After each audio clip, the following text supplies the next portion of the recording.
చేస్తామని తెలియజేస్తున్నాను. రైట్, డెఫినెట్గా కంటిన్యూ చేద్దామండి. ఎస్ విజయ్ కుమార్ గారు.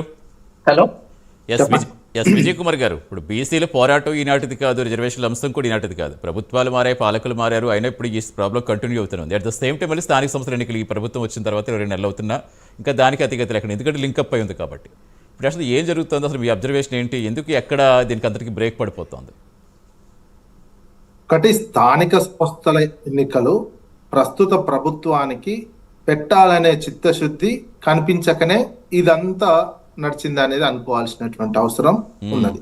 ఎందుకంటే బీసీలకు రిజర్వేషన్ ఇచ్చే విషయంలో ఏ రాజకీయ పార్టీ వ్యతిరేకించట్లేదు. కానీ దానికి ఉన్న ప్రోటోకాల్ ఏంటి?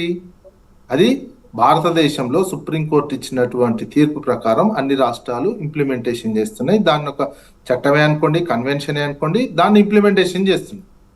దాన్ని కాదని చేయాలంటే రాజ్యాంగంలో సవరించి 9th షెడ్యూల్లో ఈ అంశం చేర్చాలి. ఎంత జనాభా ఉన్న రిజర్వేషన్స్ ఇచ్చుకోవచ్చు, క్యాప్ తీసేయడానికి కాదు. అది చేయాల్సినటువంటి పని. అది చేస్తే ఎక్కడ ఏ ఇబ్బందికి న్యాయ వ్యవస్థలో కాదు, ఇంకెక్కడ ఏ రకమైనటువంటి ఇబ్బంది రాదు. ఇది 60 సంవత్సరాలు పరిపాలించినటువంటి కాంగ్రెస్ పార్టీకి తెలుసు. ఇది మొత్తం కేంద్ర ప్రభుత్వం చేతుల్లో ఉన్నది. అది రాజ్యాంగంలో 9th షెడ్యూల్లో చేరిస్తే తప్ప ఇది సాధ్యం కాదనే విషయం. కాకపోతే వీళ్ళు ఎలక్షన్లో నెగ్గడం కోసము కామారెడ్డి డిక్లరేషన్ అని ఒకటి పెట్టిరు. పెట్టిన తర్వాత అధికారంలోకి వచ్చారు. అధికారంలోకి వచ్చిన తర్వాత ఏం చేయాలి మరి? చేసినట్టు నటించాలి, చేయాలి, ఎలక్షన్స్ ఇవ్వాలా వద్దా అనేది మంది మీద నెట్టాలి. ఈ రకమైనటువంటి వ్యూహమే కనిపిస్తుంది.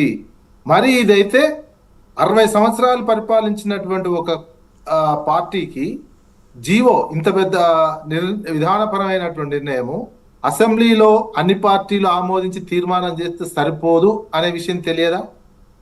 కనీసం జీవో ఇవ్వడానికి గవర్నర్ అనే వ్యక్తి సంతకం పెడితేనే జీవో చట్టం అవుతుంది. అది మనం ఇన్ని సంవత్సరాల 70 సంవత్సరాల స్వతంత్ర భారతదేశంలో జరుగుతున్నటువంటి ప్రాసెస్.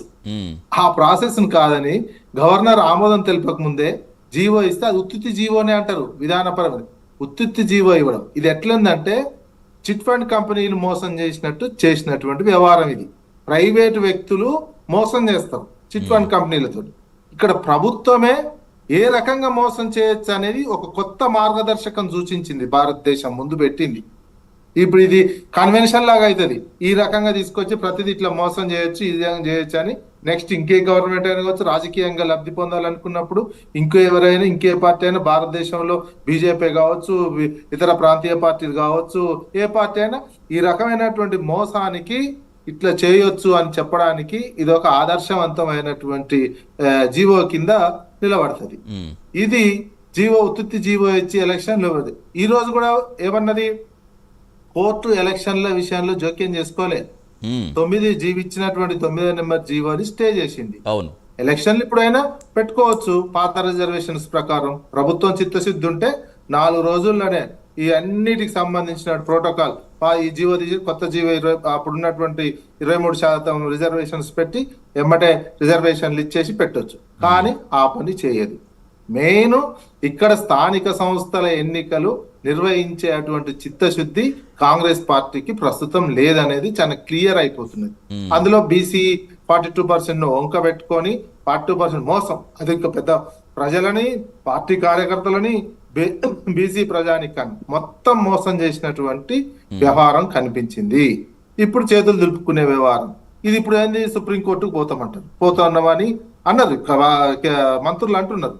ఇక సుప్రీంకోర్టు పోతే ఏముంది, ఇది అట్నే పెండింగ్. ఇక ఎలక్షన్స్ జరగవు. ఇక ఈ 5 ఏళ్ళు నడిపేటువంటి ప్లాన్ ప్రకారమే ఉంది. అంటే మళ్ళీ కోర్టులే కలవ చేసుకోమంటారా? ఆల్రెడీ కోర్టు కలవ చేసుకుంది కాబట్టి ఇమీడియట్ గా ఈ నెలలో మీరు పెట్టాలి కాబట్టి అనేది ఇమీడియట్ గా జరగడం జరిగింది స్థానిక సంస్థల ఎన్నికలకు సంబంధించి. రేపు ఇదే రిజర్వేషన్ల అంశాన్ని పొడిగించుకుంటూ పోతే దీనితోటే మేము దానికి లింకప్ చేస్తామంటే కోర్టులు ఊరుకుంటాయా? రిజర్వేషన్స్ వేరు, స్థానిక సంస్థల ఎలక్షన్స్ వేరు. అదే అంటున్నారు. ఎలక్షన్స్ 23% రిజర్వేషన్ ప్రకారం పాత చట్టం ప్రకారం పెట్టుకోవచ్చు. అది దానికి ఏ ఇబ్బంది లేదు. కాకపోతే షెడ్యూల్ మారుతుంది. ఇప్పుడు ఇవ్వాలి కదా, ఇంకొక 4 రోజుల తర్వాత షెడ్యూల్ ఇచ్చేటువంటి అవకాశం ఉంటుంది. ఇన్ని రోజులు అన్నారు ప్లాన్ ఏ, కొంతమంది వాదించారండి. ప్లాన్ ఏ ఒకవేళ కోర్టు స్టే ఇస్తే ప్లాన్ బి పాత రిజర్వేషన్ల ప్రకారం అది కూడా రెడీగా సీక్రెట్ గా పెట్టినాం, ఎమ్మటే ఇస్తాం. అది ఇంప్లిమెంటేషన్ చేయట్లేరు. ఎందుకు చేయరు మరి? ఈ రోజు మంత్రులందరూ మేము సుప్రీంకోర్టు పోతామని చెప్తున్నారు దీని మీద. అంటే ఎలక్షన్స్ పెట్టేటువంటి ఇంటెన్షన్ లేదనేది చాలా క్లియర్ అర్థమవుతున్నది. ఇటు వీళ్ళని మోసం చేయాలి 42% అనే విషయం, అటు స్థానిక సంస్థల ఎలక్షన్ ఏం చేయబోతుంది చూద్దాం, అడుగుదాం. ఎస్, కాంగ్రెస్ పార్టీ ఏం చేయబోతోంది దానికి సంబంధించిన డీటెయిల్స్ తీసుకుందాం. షార్ట్ బ్రేక్ తీసుకుని ప్రైమ్ డిబేట్ షార్ట్ బ్రేక్ తీసుకుందాం. Stay with us.